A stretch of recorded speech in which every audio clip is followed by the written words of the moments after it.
Welcome to the Stairway to Heaven. We're coming to you bringing insights into the ever-changing high-frequency currents now bathing the planet and their effect on us all, the source of vital information for the evolving human being. I'm Gwilda Wiyaka. Ghosts, hauntings, and the family field.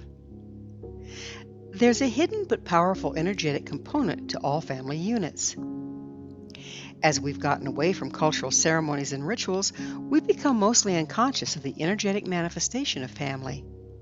Yet these energy fields are more important than we know. We tend to think of family as related human beings that may or may not enjoy each other's company. Yet, when we look at family from the perspective of the unified field and interrelationship of all things, some very interesting energetic interactions are uncovered. According to the laws of physics, the motion of electrical charges, wherever they may be found, produces a magnetic field and results in the emission of electromagnetic waves.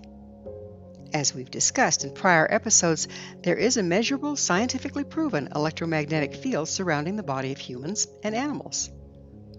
This field is in the form of a torus and is generated, in part, by the physical heart as it pumps blood in a spiral configuration, causing the blood cells to spin.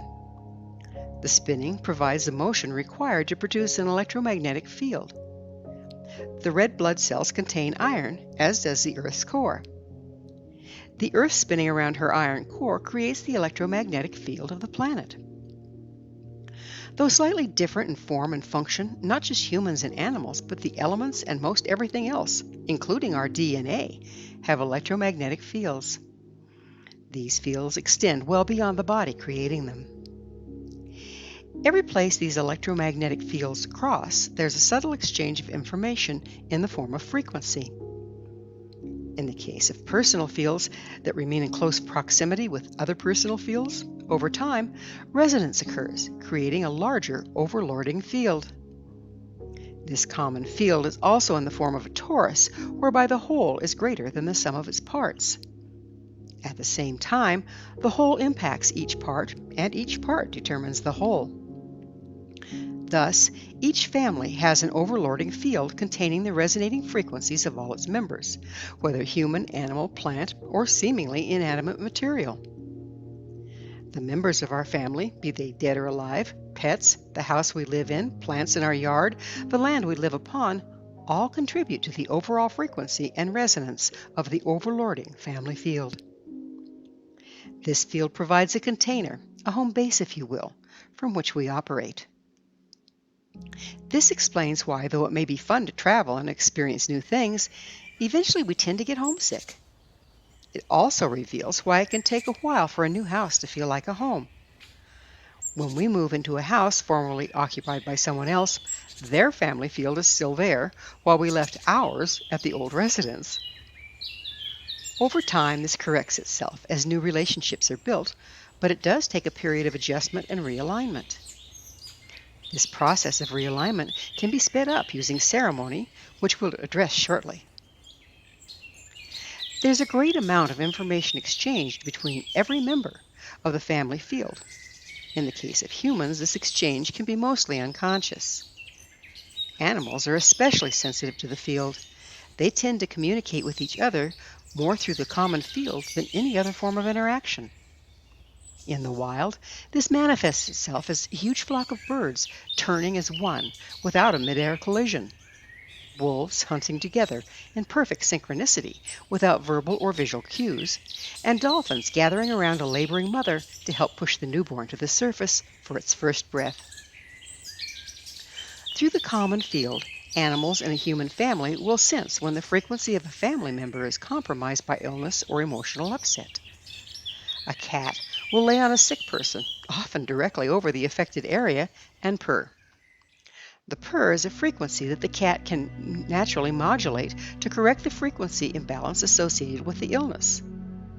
This is by no means the only purpose of the mysterious purr, but one of the most profound. A dog will choose to rest as close as it can to its person. In this way, they remain in resonance as well as seek and give comfort through their common field. There have been reports of dogs finding and laying on the grave of their masters.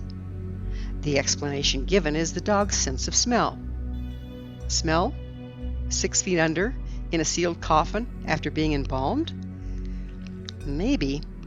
But a more plausible explanation is the remaining resonance of the DNA of the body broadcasting to the unified field where the dog can then perceive it. Each DNA has a frequency expression and can radiate various types of waves. This radiation remains long after the soul leaves the body. Unlike airborne synths, electromagnetic waves travel through matter with ease and continue to interact with the unified field. This interaction was at least partly understood by the ancients. Many indigenous tribes, such as the Choctaw, carried the bones of their dead with them when they moved from place to place. It was believed in this way they would honor and preserve the wisdom of the ancestors. When we consider the continuing electromagnetic interaction between the DNA within the bones of the dead and that of the tribal unified field, this practice makes total sense. According to epigenetics, all of our experiences alter the way our DNA expresses. Thus, the wisdom gathered over a long life is imprinted in the electromagnetic expression of the DNA. Victorian hair wreaths are another example of traditions that maintain the frequency of the deceased in the family's unified field. Hair wreaths were made from the hair of the deceased family members. Locks of hair were woven into intricate flowers and then combined over the years into an ever-growing wreath that hung in the family home. This allowed the frequency of the ancestors to continue to interact with the family's unified field. Family members often report feeling the presence of a person or animal that's recently crossed.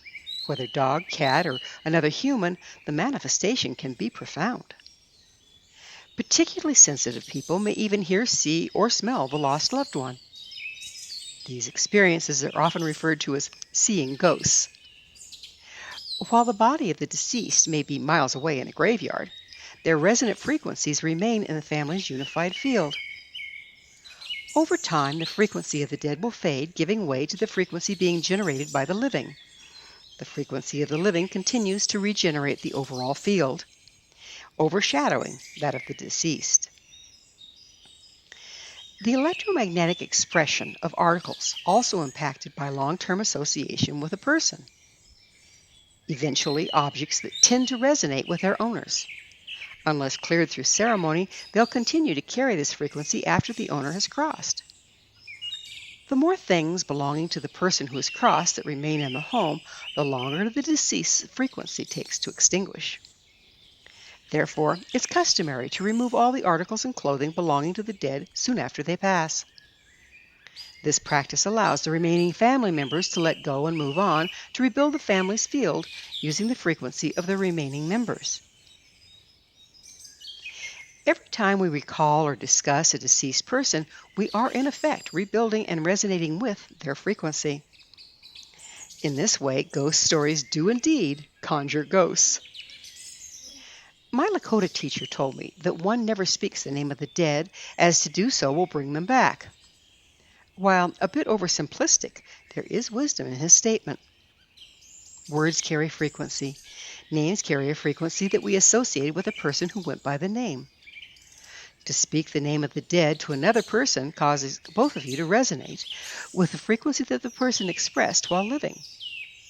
Resonance between two or more people amplifies frequency. This is another example of the living, not the dead, creating ghosts. Upon the death of a family member, the electromagnetic field of the family becomes unstable as it realigns itself after the loss of one of its contributors. The entire family tends to destabilize right along with it. People get greedy and grabby around the things that belong to the one who crossed as they try to hold on to the fading frequency. Family members tend to go through an identity crisis. The matriarchy or patriarchy is disrupted. All the traditional cultural rituals around death and mourning have a hidden purpose: to manage frequency at the quantum level.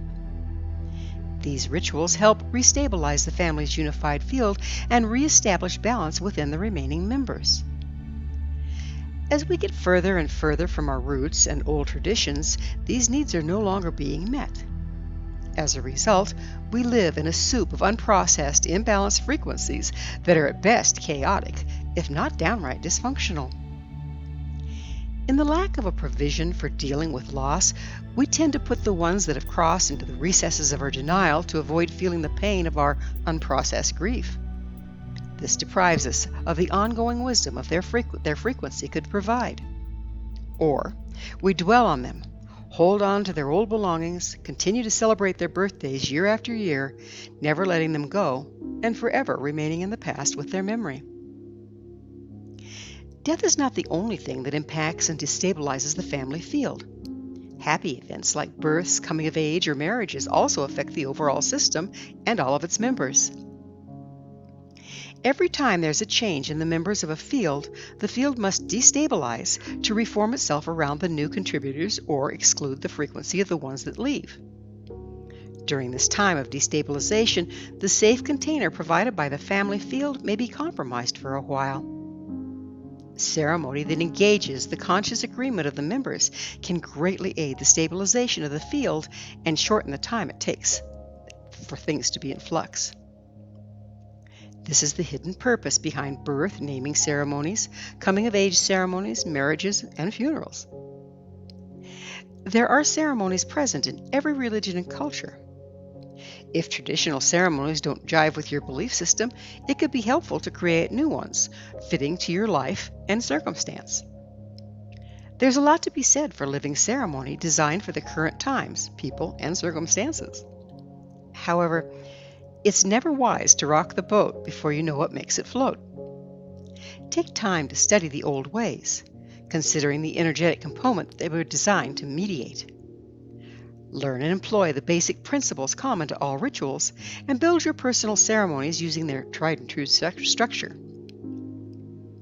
It is possible and useful to perform these ceremonies just for yourself, but when shared with other members of the family, they become much more impactful. Conscious alignment is a powerful force when engaged for an agreed-upon goal. If you're planning on performing your ritual with others, it's important to design it in such a way that accommodates all participants' needs and beliefs. For further guidance on building living ceremony for today, reference Stairway to Heaven, episode 34, The Art of Ceremony. You can find this and all prior episodes with my compliments at www.stairwaytoheavenmedia.com. Everything we say, think, or do imprints itself upon our shared field, impacting its members. This imprint remains for an extended period of time, even if it's not repeated. This is part of the meaning behind the ancient belief that every word, thought, and deed impacts our descendants to the 7th generation and beyond. Being conscious and mindful of what we bring into the whole is paramount in maintaining a supportive, protective field in which all may prosper. In the lack of responsible frequency management, we become victims of, rather than powered by, our family's unified field. Depending upon its conscious maintenance or lack thereof, the family field can either be a safe container or a chamber of horrors for all of its members. Just like a well-kept home versus a filthy, neglected one, it's up to us to tend our energetic environment that it may enfold and empower all that dwell within. Thank you for joining me, Gwilda Wiyaka, on the Stairway to Heaven, where we provide updates on the energetic currents facilitating our evolution into conscious, powerful co-creators. As I'm sure you've noticed, not only do the Stairway to Heaven episodes stand alone, but they weave together to form a map to evolution and personal empowerment as we enter the new era. To revisit this or any of our past episodes, visit our archives at www.stairwaytoheavenmedia.com. If you'd like to find out more about me, my school, and the evolutionary tools we offer, visit www.findyourpathhome.com. Until next time, may you be blessed on your sacred path to wholeness. We are here. The time is now.